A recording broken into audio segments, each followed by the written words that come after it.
Então, as pessoas costumam praticar a religião de forma aderente, como a gente diz, quer dizer, praticante, como se fala, né?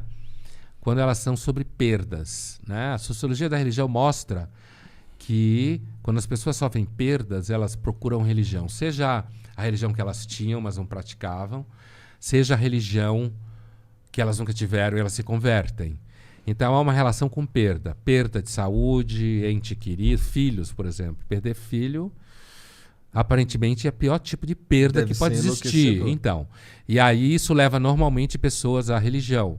Perda de patrimônio, casamento, carreira profissional, sabe? Entendi. Perdas. O que significa que, como nós somos uma espécie basicamente triste, que se diverte de vez em quando, a religião funciona. Então, cara, se tu é uma pessoa... Vamos lá, tu ia ser médico. Daí tu foi pra faculdade de filosofia. E aí tu diz, será que todo mundo que trilha esse caminho que tu trilhou acaba se tornando um cara que não é religioso, um cara que é mais niilista, essencialmente? Será? Sim. Não necessariamente. Não? Não, acho que você pode... Dá pra você entender das coisas que você estudou, dá pra você entender, olhar o mundo de uma forma diferente dessa tua que tu olha? Por exemplo, dá pra acreditar no... É possível, é possível. É claro que eu não consigo extrair de mim mesmo aquilo que eu sou, né? Se eu conseguir, eu sou psicótico, né? Mas assim, eu consigo entender, inclusive porque, por exemplo, eu consigo perceber que existe muita sabedoria em livros religiosos. Eu percebo isso. Eu não sou aquilo que alguns chamam de ateu todinho, né? Que acha que porque ele é ateu ele é mais inteligente. Eu acho que o ateísmo é a forma mais fácil. Dizem que Deus é bom, o mundo é uma merda, logo ele não existe. Né? Isso a gente chama em filosofia de argument from evil, o argumento a partir do mal. Né? É um argumento sério. Eu fiz uma versão corintiana dele. Assim, tá. Né? Compacta. Mas assim...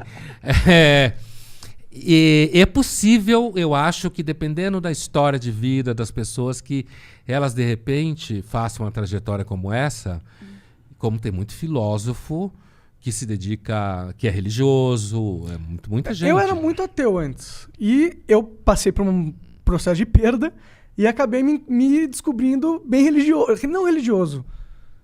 Crente. Crente em Deus. Porque o estalo pra me tirar da merda que eu tive foi começar a viver a vida como se Deus existisse e a minha vida importasse. A partir do momento que eu incorporei essas duas coisas na minha mentalidade, as coisas começaram a mudar. Pra melhor. E isso aí meio que solidifica, meio que dentro da minha cabeça, racionalmente, que a percepção que Deus existe é positiva pra mim. E que mesmo... E aí eu fui olhar os dados, os empíricos e tal, e no máximo que a gente pode chegar é 50% se Deus existe ou não. Sim, cientificamente falando. Não tem. Deus não é uma variável. Deus não é uma variável, como a gente fala em filosofia, passivo de controle epistemológico. O que significa isso? Significa que você não tem como testar se Deus existe. Não tem nem como... Não é nem provar que ele existe. Não tem como testar. Porque você não testa Deus em laboratório. Sim. Entendeu?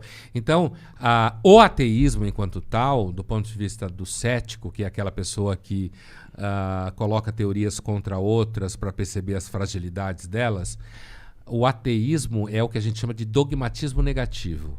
Você faz uma afirmação negativa que, por sua vez, não dá para provar. Entendeu? Então, quando você fala 50-50, quer dizer, não dá para decidir mesmo, do ponto de vista estrito.